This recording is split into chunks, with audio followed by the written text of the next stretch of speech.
As promised, I am here to talk about Gridwork and Hurricane Ian and hurricanes in general. I'm going to try to keep it as brief as possible because, frankly, I've been working for 5 hours now this morning and I need a break. But this is very important right now, has to happen right now, so I'm doing it right now.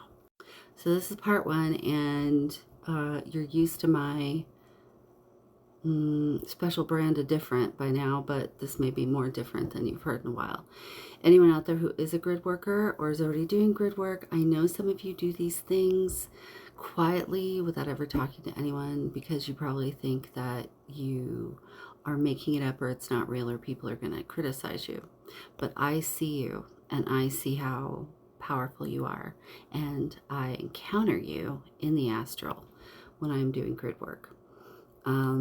If you would like to go back and see the video from Hurricane Ida that I did a year ago where I talked about the grid work that I was doing and how we did it and the team, and how a lot of people do grid work in their sleep and they don't even know it, and they've been doing it their whole lives. Doing it consciously has less of a physical impact on you. If anything, it's kind of energizing. So what we're going to talk about today is storm eating and how to set up protection grids in a geographical area. There's, it's like a multi-pronged attack, and that's why I have notes. So it's probably going to be like a three-parter. But anyway, you can go right now and check out the Hurricane Ida thing on YouTube, or you can skip it and do it later because you don't need it to help right now.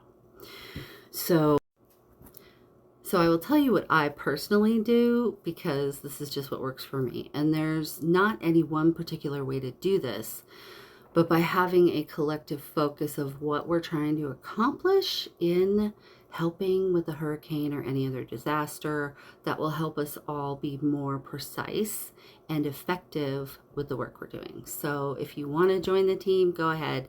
If you don't, do it your way.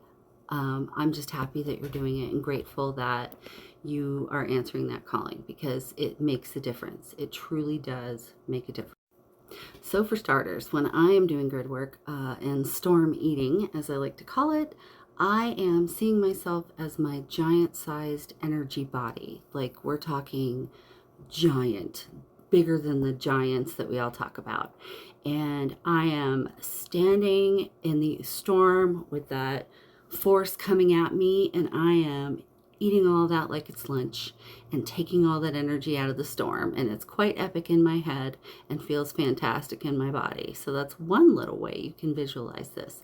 More in part two.